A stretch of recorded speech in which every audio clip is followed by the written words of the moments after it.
ধরুন আপনার কাছে ১ পেজের একটা পিডিএফ আছে। তো আপনি চাচ্ছেন সেই পিডিএফ এর লেখাগুলা প্যারাগ্রাফ আকারে আউটপুট নিতে। তো আপনি কি করলেন? ChatGPT, Gemini, Grok অথবা অন্যান্য যে মডেলগুলো আছে তাদেরকে আপনি দিলেন পিডিএফটা। তো সুন্দর করে আপনাকে আউটপুট দিল প্যারাগ্রাফ আকারে। এখন ধরেন আপনার কাছে এখন ১০০ পেজের একটা পিডিএফ আছে। তো আপনি সেম টু সেম ভাবে আবার ইনপুট দিলেন। তো সেই মডেলটা আপনাকে আউটপুট দিবে একটু লেট করে। কারণ এখানে টোকেনের ব্যাপার-স্যাপার আছে। এখন আপনার টোকেন যদি ১০০ পেজের জন্য ৫০ টা টোকেন থাকে, আপনি কিন্তু সেম আউটপুটটা পাবেন না। দেখা যাচ্ছে যে আপনার টেক্সটগুলো ভেঙে যাবে। প্যারাগ্রাফের কিছু জায়গায় দেখবেন আপনার টেক্সটগুলো ভেঙে যাচ্ছে। তো আমরা সেই জায়গায় টেক্সটগুলো যেন না ভাঙে, সুন্দরভাবে যেন আউটপুট আসে, এই জন্যই আমরা কোনো মডেলকে বানাতে ইউজ করি ক্যারেক্টার টেক্সট স্প্লাইটার। তো এটা আমরা কি জন্য ইউজ করি? ধরেন আমি ইনপুট দিলাম, ঠিক আছে? ইনপুট দেওয়ার পরে তো আউটপুট তো আমাকে প্যারাগ্রাফ আকার দিবে, তাই না? তো ক্যারেক্টার টেক্সট স্প্লাইটার কি করে? সেই টেক্সটগুলা ছোট ছোট করে লাইন ওয়াইজ প্যারাগ্রাফ আকারে আপনাকে কম টোকেনের ভিতরে আপনাকে এটা আউটপুট দেয়। কারণ আমরা ক্যারেক্টার টেক্সট স্প্লাইটারে আমরা বলে দিই যে আমরা কিভাবে আউটপুট চাচ্ছি। ধরেন এই যে দেখেন, এই ফাংশনটার ভিতরে আমরা কি লিখছি? সেপারেটর NN, ঠিক আছে? এটার কথা হচ্ছে আপনার যেখানে স্ল্যাশ থাকবে সেখানে যেন লাইন ব্রেক করে। লাইন ব্রেক করে যেন আরেকটা লাইনে আসে। এখন আপনি দেখেন, আপনি যদি চান যে সেই প্যারাগ্রাফের প্রত্যেকটা লাইন হবে ১০০০ ক্যারেক্টার, মানে ১০০০ সেন্টেন্স, ঠিক আছে? আচ্ছা, এখন ধরেন আপনি আউটপুট পাইলেন, প্রত্যেকটা লাইনে ১০০০ সেন্টেন্স ক্যারেক্টার আছে।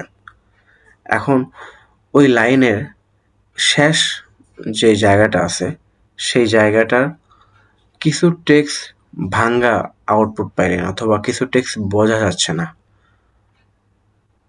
অথবা ওই জায়গায় আপনার ইম্পর্টেন্ট কথা লেখা আছে, আপনি বুঝতে পারতেছেন না।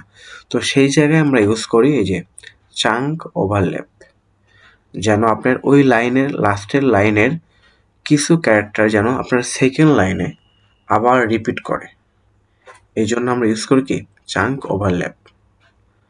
তো সেই লাইনটা মানে সেই প্যারাগ্রাফটা যেন সুন্দরভাবে আসে, মেজারমেন্ট যেন ঠিক থাকে, সেটার জন্য আমরা ইউজ করি লেন্থ ফাংশন, এটা, ঠিক আছে? আর আপনার কন্টেন্টের ভিতরে যদি HTML কোনো কন্টেন্ট থাকে, সেটা যেন প্রসেস করতে পারে সুন্দর করে, সেটার জন্য আমরা ইউজ করি এই যে সেপারেটর রেগাস, ঠিক আছে? এখন আমার ইনপুট ছিল কম, এই জন্য আমি আপনাদের দেখাতে পারছি না। আমার আউটপুট ১০০০ ক্যারেক্টার আসছে, এক লাইনে ১০০০ ক্যারেক্টার আছে, ঠিক আছে? তো এটাকে আমরা বলি হচ্ছে ক্যারেক্টার টেক্সট স্প্লিটার। এখন আমাদের আরেকটা টেক্সট স্প্লিটার আছে, যার নাম হচ্ছে এই যে রিকার্সিভ ক্যারেক্টার টেক্সট স্প্লিটার। এটার কাজ কি? এটার কাজ ধরেন সেম টু সেম, মানে এটা আরেকটু স্মার্ট। যেমন ধরেন আপনার চাঙ্ক সাইজ আপনি বলে দিচ্ছেন যে 26 হবে। আমাদের ফার্স্টে বলছিলাম যে ১০০০ ক্যারেক্টার এক একটা লাইনের সাইজ হবে, আর এখানে বলে দিচ্ছে যে 26 এক একটা লাইনের সাইজ হবে, ঠিক আছে? আর চাঙ্ক ওভারল্যাপ বলে দিচ্ছে যে সেকেন্ড লাইনে 4 ক্যারেক্টার রিপিট করবে, ঠিক আছে? তো এটা কিভাবে কাজ করে? এটা প্রথমে কি করে? প্রথম লাইনটা প্যারাগ্রাফ আকারে আনে, অ্যান্ড সেকেন্ড লাইনটা লাইন ওয়াইজ করে, এবং থার্ড লাইনটা ও ওয়ার্ড ওয়াইজ করে। ধরেন একটা প্যারাগ্রাফের দেখা যাচ্ছে কোনো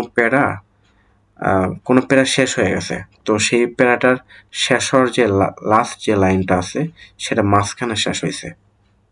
তো এইটার জন্য আমরা এই যে ক্যারেক্টার মানে রিকার্সিভ ক্যারেক্টার এটা ইউজ করি যেন ওটা ওয়ার্ড ওয়াইজ আসে। এই দেখেন এটা আউটপুটটা কিন্তু সুন্দর আছে।